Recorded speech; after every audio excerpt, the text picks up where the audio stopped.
문 대통령은 특감반 관련 수사가 이제 시작돼 피고발인 신분의 민정수석이 국회에 출석하는 게 바람직하지 않으나 김용균법의 연내 국회 통과를 위해서라면 조국 민정수석이 국회 운영위원회에 나가라고 지시했습니다. 조수진 부장, 네. 어제까지만 해도 청와대에서 이런 입장을 밝혔어요. 그러니까 조국 민정수석에게는 형사 고발을 당한 신분이니 묵비권을 가질 권한이 있다. 즉 국회 운영에 출석 안 하겠다라는 뜻을 밝혔는데 하루 만에 정면 돌파를 선언을 했군요. 그리고 이 직전에 대검찰청에서 김태우 수사관에 대해서 중징계를 해야 된다. 혐의에 대해서 많은 부분이 사실로 들어갔다. 이렇게 뭔가 사전 포석이 깔리자마자 이런 지시가 내려왔군요. 네, 우선 이 정면 돌파라는 단어에 대해서 좀 생각해 볼 필요가 있습니다. 네. 정면 돌파라고 한다면 조국 민정수석이 먼저 결정을 해야 되지 않겠습니까? 네. 어제까지는 청와대 관계자의 말을 빌어서 묵비권을 행사하겠다. 이런 얘기가 나왔고요. 또 오늘 아침 전해진 것은 이석현 의원이라는 서울대 법대 출신, 그리고 또 지금 여당의 중진 의원의 입을 빌어서 운영위원회 출석을 고집한다길래 전화를 해봤더니 기꺼이 국회 통제를 받겠다. 네. 그런데 여기 단서 조항이 있습니다. 네. 1차 수사가 종료돼서 사실관계 윤곽이 드러나면 이 말에 주목할 필요가 있습니다. 네. 청와대에서 이야기하는 사실관계라는 건 어떻게 보면은 김태우 수사관 개인의 일탈. 네. 그러니까 개인의 일탈로 수사가 규정 지어진다면 네. 이런 전제를 단 것이라고 볼 수 있기 때문에 네. 정면 돌파라는 단어는 맞지 않을 것 같고요. 네. 그리고 오늘 김태우 그 수사관에 대해서 대검찰청에 감찰 결과가 나왔는데 네. 그럼에도 불구하고 내용에 대해서 굉장히 궁금증, 의혹이 잠재워지지 않았습니다. 네. 그렇기 때문에 이 문재인 대통령의 지시사항이 뒤늦게 공개된 것 아닌가, 이런 의혹도 지금 나오고 있습니다. 네. 김태현 변호사님. 예. 대통령이 직접 나서서 국회 운영에 출석하세요라고 지시한 것, 이 속뜻은 어떤 의미가 담긴 건가요? 글쎄, 그걸 사실 좀 가늠하고 싶진 않아요. 그러니까 네. 아주 그냥 원론적으로 생각하면, 아니 어쨌든 의혹의 대상자가 됐으니까 청와대 압수수색도 다 어쨌든 뭐 이미 대출 형식이긴 하지만 압수수색도 뭐 한 마당에 당사자인 조국 수석이 나가서 밝히기 위해서 밝혀라.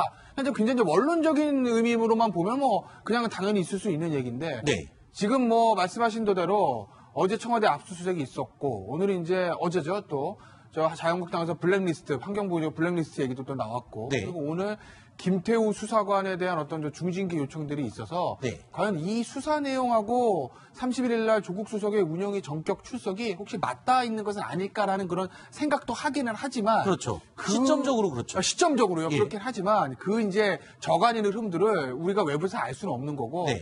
중요한 건 이제 31일 날 조국 수석이 운영에 나서 어떤 식으로 대답을 하냐는 건데, 아하. 일단 조국 수석은 아주 원론적인 전 대답을 할 거로 봐요. 왜냐면 그때까지는 31일까지만 해도는 주말, 내일 금토일 3일 아니겠습니까? 그러니까 사실은 뭐 뭐가 나오기는 쉽진 않아요. 검찰에서 네. 아무리 수사를 열심히 해도. 그러니까 조국 수석 아마 원론적인 대답을 할 거예요. 나는 보고받은 적이 없고 지금 수사 중이기 때문에 그 자세한 거 말씀드릴 수 없다는 뭐 아마 그런 원론적인 입장을 이제 견지하지 않을까, 저는 그렇게 봅니다. 네.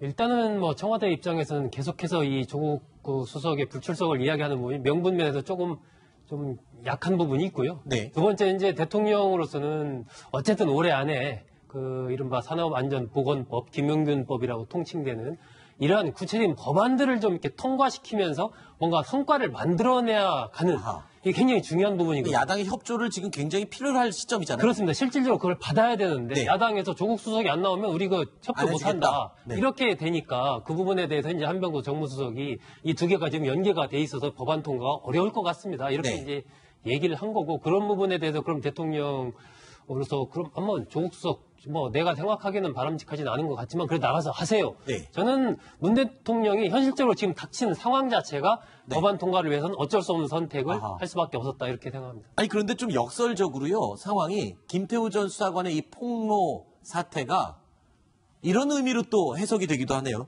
조국 민정수석을 재평가하는 무대가 될 수도 있다. 이건 무슨 의미입니까? 워낙 이제 조국 수석이 처음에 지난 5월 달에 청와대 민정수석을 맡으면서 향후에 이제 정치권으로 진출하는 것 아니냐. 네. 이런 뭐 관측이 많이 나왔지 않습니까? 아하. 그럼 워낙 이제 대중성도 있고 그러다 보니까 뚜렷한 또 입장들을 밝혀왔고, 그랬는데 이번 일을 계기로 해서 그 조국 수사의 리더십이 이제 시험대에 올랐다. 네. 그래서 지금 현재로서는 뭐 나는 그런 첩보 보고를 받은 적도 없고 지시한 적도 없다. 이렇게 얘기를 하고 있지 않습니까? 네. 그러면 밑에 있는 이제 반부패 비서관이라든지 특감 아랫사람 반장이라든지 책임인 것처럼. 네, 그쪽으로 뭔가 이제 번져갈 가능성이 네. 있고 또 하나는 어쨌든 사실관계가 드러나면 답변하겠다라고 정확하게 이렇게 잘 나가는 이 법률가다운 그런 부분을 일처리를 하고 있다. 뭐 이런 평가가 나오는데 저는 이 어쨌든 조국 수석으로서는 굉장히 담장이를 지금 걸어가고 있다. 여차하면 떨어질 수 있는 굉장히 아슬아슬한 현재의 그런 상황에 그렇군요. 처해 있다라고 생각합니다. 네. 네, 저 같은 경우는 문재인 대통령이 출석을 지시했다라고 하는 국회 운영위원회가 시험대가 될 것 같습니다. 아하. 김태우 폭로 사태에 대해서 이번에 그 조국 민정수석이 보여준 행동은 정말 비판받을 일이 굉장히 많았습니다. 네. 첫 번째는 이번 일에 대해서 총책임자는 민정수석이었습니다. 네. 특감반도 민정수석실에 있었는데 조국 수석은 여기에 대해서 아무런 말도 안 했습니다. 오히려 반부패 비서관이라든지 특검반장이 나서서 언론과 인터뷰를 하면서 의혹이 더 커진 측면도 있고요. 네. 그리고 또 한 가지는 문건의 100사건을 한국당에서 공개를 했는데 네. 이 중 일부가 조국 민정수석에게 이미 보고된 걸로 파악이 됐습니다. 그리고 청와대도 시인을 했죠. 그 부분은, 예. 네, 일부. 네. 그런데 이 일부가 사찰을 알았느냐 몰랐느냐. 네. 민간인 부분은 명확하게 있었고요. 그렇기 때문에 조국 민정수석이 과연 과거 정부와 우병우 수석과 다른 점, 네. 그러니까 민간인 사찰이 없었다. 이 점에 대해서 명쾌한가? 이 점도 의혹이 있습니다. 알겠습니다. 그리고 지금까지 한 번도 자신의 이야기에 대해서 자기의 이야기에 대해서는 굉장히 반박을 했죠. 네. 김태우 수사관이 조국 수석의 이름을 거론한 데에서는 언론에 강한 불쾌감을 드러냈지만 네. 이번 사건의 본질에 대해서는 해명을 안 했다. 네. 이것도 자신만을 생각하는 그런 모습으로 비춰진 것입니다. 알겠습니다. 자, 조국 민정수석의 국회 운영위 출석, 청와대 정면 돌파가 김태우 수사관의 폭로를 잠재울 수 있을지 지금 귀추가 주목되는 그런 상황입니다. 이런 가운데 대검찰청 감찰본부, 조금 전에 잠깐 언급했듯이 오늘 김태우 수사관에 대한 해임 요구를 전달했습니다. 자, 이재명 차장. 예. 그러니까 대검찰청에서 이 감찰을 해봤더니 지금까지 언론에 보도되고 논란이 됐던 김태우 수사관의 비위들 대부분 사실로 확인됐다라는 취지의 결론이잖아요. 그렇습니다. 모두 사실이라고 밝힌 겁니다. 일단 지난해 5월 달에 건설업자 최모 씨를 만나서 자기가 특감반에 들어갈 수 있도록 파견갈 수 있도록 도와달라 이런 인사청탁을 했고 그 최 씨에게서 여러 차례에 걸쳐서 골프 접대를 받았다. 이것이 사실이다. 이렇게 밝힌 네. 거고요. 두 번째는 가장 논란이 됐던 그러니까 유영민 과학기술정보통신부 장관을 만나서 본인이 여러 차례 어떤 감사 담당관실에 감찰 전문가가 필요하다라고 해서 본인이 지금 6급인데 5급 사무관 자리를 본인이 만들도록 종용했고 거기에 본인이 신청을 했다. 셀프 승진하려고 했다. 이 부분도 사실이다 이렇게 밝힌 거고요. 마지막은 청와대에서 생성한 정보를 반출해서 결국 비밀 엄수 의무를 위반했다. 네. 이 세 가지 혐의로 해임을 요구했습니다. 자, 김태우 변호사님. 네. 사실 이번 사태의 출발점은 한 건설업자와 김태우 수사관과의 연관 관계로 이게 불거지기 시작한 겁니다. 그렇죠? 그렇죠. 뭐 그것 때문에 시작이 된 건데 그래서 이제 흘러서 여기까지 왔습니다. 근데 사실 국면은 완전히 바뀌었어요. 일단 뭐 저거부터 설명을 좀 드리면 김태우 수사관하고 이제 건설업자하고 여러 가지 이제 공생관계가 있었다라는 거고 김태우 수사관이 청와대 갈 때도 그 건설업자한테 갈 수 있게 도와달라 뭐 이렇게 청탁을 했다. 아하. 여기까지 지금 관계가 나오는 거거든요. 네. 그런데 오늘 이제 건설업자에게 인사청탁하고 그런 부분들, 그 다음에 이제 청와대 정보 반출에 관한 부분들, 뭐 이런 걸 가지고 이제 대검찰청에서 중징계 요구를 했어요. 네. 그래서 이 비밀 정보 반출한 부분은 수원지검에서 수사도 돼 있고요. 네. 우리가 여기서 이제 하나 간과하지 말아야 할 건, 물론 일부에서는 그렇게 얘기를 합니다.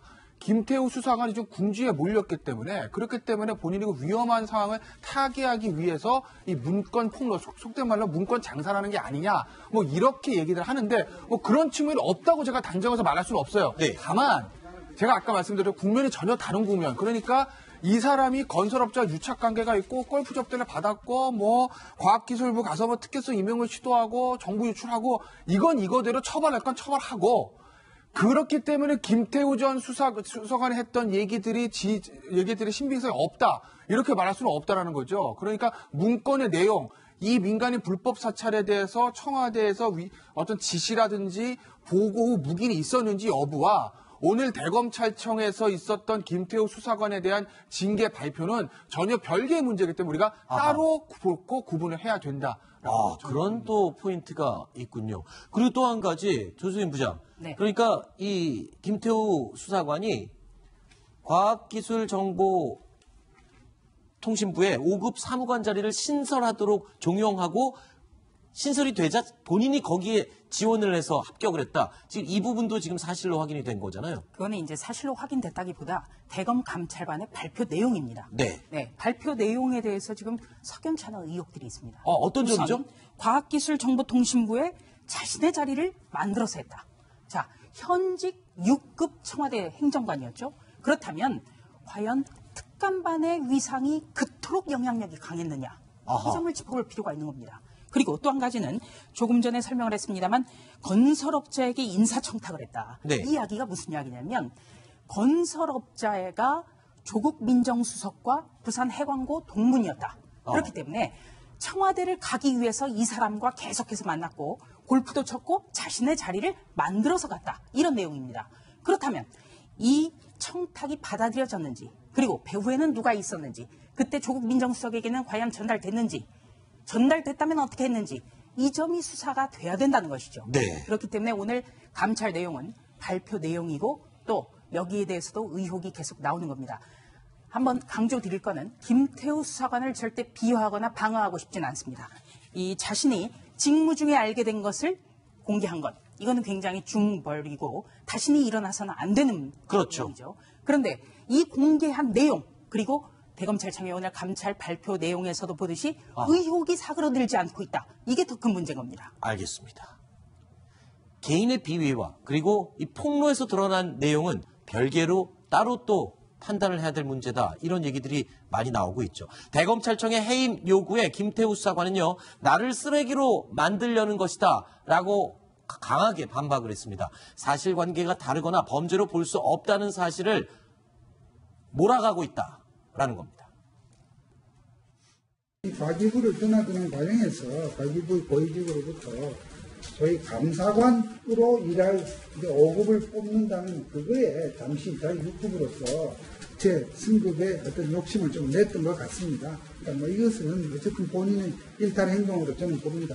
다만 그것이 뭔 죄가 되는지는 저도 잘 모르겠습니다. 직무에 충실하게 했던 일들에 대해서 마치 그것이 마음대로 한 일이냐 이렇게 매도되고 폄하되는 것에 대해서 그렇지 않다는 점을 얘기하고 있고 당장 야당은 이 꼬리 자르기 하려는 거 아니냐라면서 강하게 반박을 하고 있는데 이런 가운데 어제 박상기 법무부 장관이 인터뷰를 하나 했는데 이게 또 논란이 되고 있어요. 왜죠? 그렇습니다. 어제 한 신문과의 인터뷰에서 이렇게 얘기를 합니다. 김태우의 사건의 본질은 그가 왜 이걸 문건을 폭로했는지를 보면 결국 발화점을 봐야 된다. 네. 결국은 김태우 수사관이 본인의 비위 사실이 드러나자 그것을 감추기 위해서 거짓 폭로를 하고 있다. 이런 주장인 거죠. 네. 사실 어떻게 보면 이게 청와대 인식하고 이제 같이 있는 건데 법무부 장관이 오늘 대검찰청에 이제 발표가 있었습니다. 근데 발표가 나기 전에 이미 김태우 수사관이 비위 사실을 확정적으로 얘기를 한 것 자체가 어떻게 보면 결국은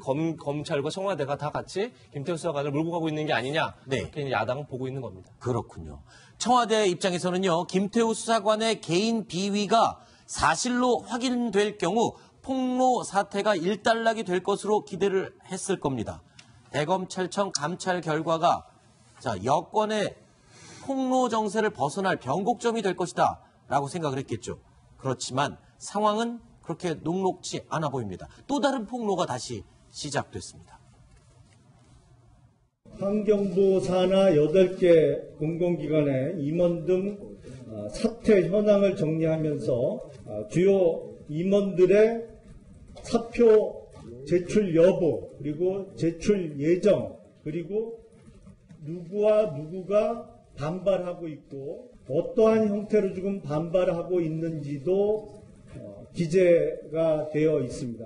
정부 부처를 동원해서 일자리 만들기 용 블랙리스트를 작성해서 어떻게 보면 더 나쁜 일 아니면 적어도 똑같은 일을 해오고 있었던 것이 아닌가 합니다.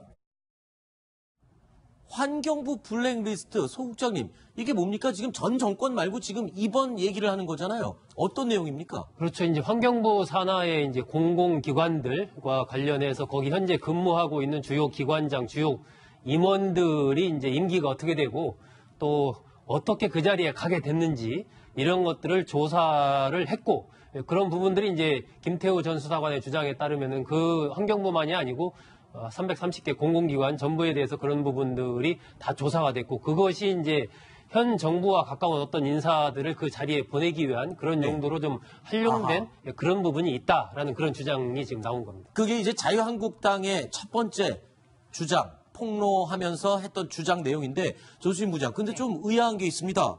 이 문건을 놓고요, 환경부가 처음에 자유한국당이 제시를 하자 그게 무슨 말이냐, 우리는 모른다, 그런 문건에 대해서 이렇게 작성한 일이 없다. 예, 작성한 일이 없다라고 했어요. 근데 입장이 또 바뀌었습니다. 우리가 작성한 건 맞다. 그런데 작성한 건 맞지만 김태우 수사관이 시켜서 작성한 거다. 네. 요청해서 작성한 거다. 이렇게 입장이 좀 바뀌었습니다, 점점. 그렇습니다. 사실관계를 말씀드리면 자유한국당이 어제 이 문건에 대해서 공개를 했을 때 환경부는 그런 사실이 없다. 그렇죠. 예, 문건 작성 자체가 없다. 네. 이렇게 부인을 하다가 어제 자정 무렵에 우리가 만든 건 맞다. 아하. 그런데 김태우 수사관이 주문을 했기 때문에 만들었다. 네. 이렇게 답변한 겁니다. 그런데 이 문건을 보시면 나오겠지만 이 환경부 산하의 21명의 이름, 임기, 그리고 사표 제출 여부, 반발 여부도 있고요. 그리고 또 그 컴퓨터 그래픽에 조금 전에도 나왔습니다만 그 야당의 정보를 제공한다는 소문이 있다. 네. 이런 것도 적혀 있고 또 안종범 전 수석이 임명에 도움을 줬다. 이런 이야기까지 적혀 있습니다. 네. 그렇다면 과연 6급 검찰 수사관 출신의 감찰반 직원인 김태우 수사관이 문건을 만들어 달라라고 했을 때 이렇게 상세한 문건을 만들어 줬겠나. 아하. 그렇다면 청와대 누가 지시를 했고 누구에게까지 보고가 됐으며 네. 이 문건이 어떻게 활용이 되느냐. 네. 왜냐면요.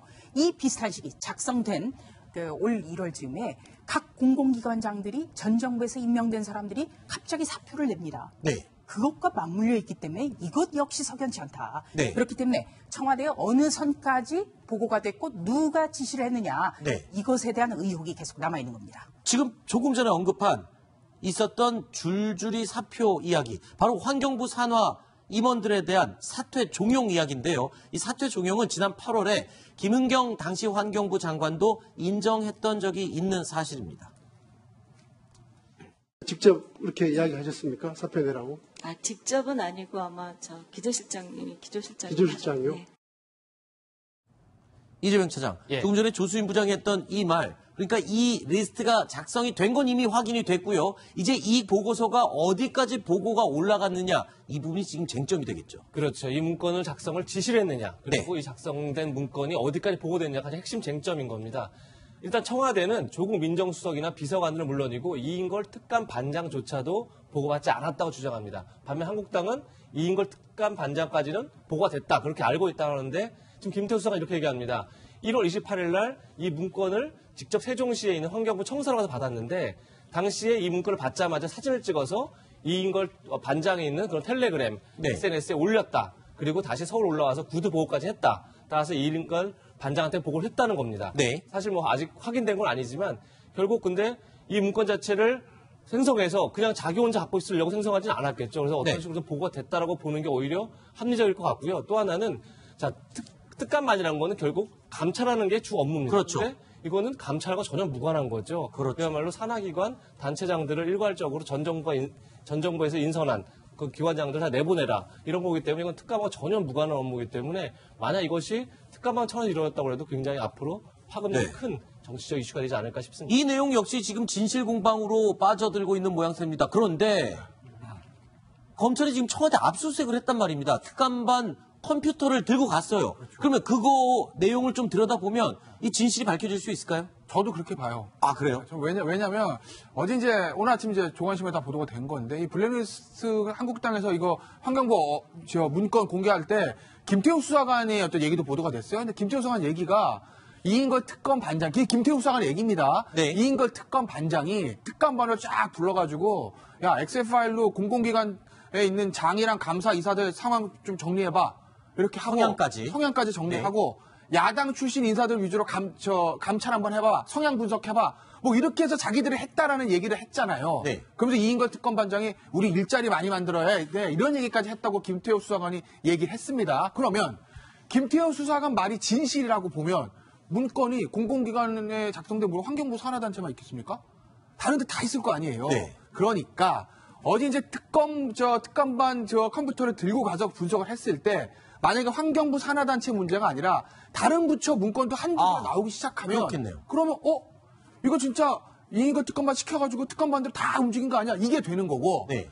하나도 나오지 않고 오직 저 문건 하나만 있으면 그야말로 김태호 전 수사관이 청와대 표현대로 미꾸라지가 될 수도 있는 거죠. 혼자 시키지도 않은 그렇죠. 일을 했던 그런 예. 결과가 될 수도 있는 그러니까 저 특감반 컴퓨터 압수수색 결과가 굉장히 중요한 거죠. 그리고 네. 또 한 가지는요. 어제 청와대 압수수색. 네. 이것이 하나는 창성동 별관에 있는 특감반에 대한 압수수색이고 또 하나는 여민관, 그러니까 청와대 비서관동에 있는 압수수색인데 비서관동에 있는 압수수색은 임의 제출입니다. 네. 그러니까 청와대에서 내주는 자료만 가지고 간 겁니다. 네. 그렇다면 과연 민정수석까지 보고가 됐는지 사건의 본질을 파악할 수 있을까요? 저는 그것도 의문입니다.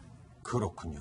이미 제출 형식이기 때문에 청와대에서 불리한 자료까지 다 제출을 했겠냐라는 합리적인 의심을 지금 의견으로 피력을 해주셨습니다. 자, 청와대의 민간인 사찰 의혹을 폭로한 김태우 수사관이 오늘 뉴스탑10 이후에 이어지는 채널 A, 뉴스 A에서 단독으로 인터뷰한 내용을 저희가 준비했습니다. 김 수사관은 청와대 특별감찰반 시절 윗선의 지시에 따라 모든 공공기관장과 감사 등 660여 명의 정치 성향을 파악했다라고 밝혔습니다. 특히 이 가운데요, 친야당 성향 인사 100여 명을 추린 이른바 블랙리스트를 작성해서 관리해왔다라고 추가 폭로하기까지 했는데요. 청와대는 이에 대해서 그런 리스트 자체를 본 적이 없고 보고를 받은 적도 없다며 전면 부인했습니다. 잠시 후 이어지는 뉴스A에서 이 카메라 앞에 처음 모습을 드러낸 김태우 수사관의 모습과 목소리로 이 관련 내용을 직접 확인하실 수 있습니다. 물론 청와대 반박 내용까지 빠짐없이 전해드릴 예정입니다. 자, 뉴스탑10 다음 순위로 이어갑니다. 만나보시죠.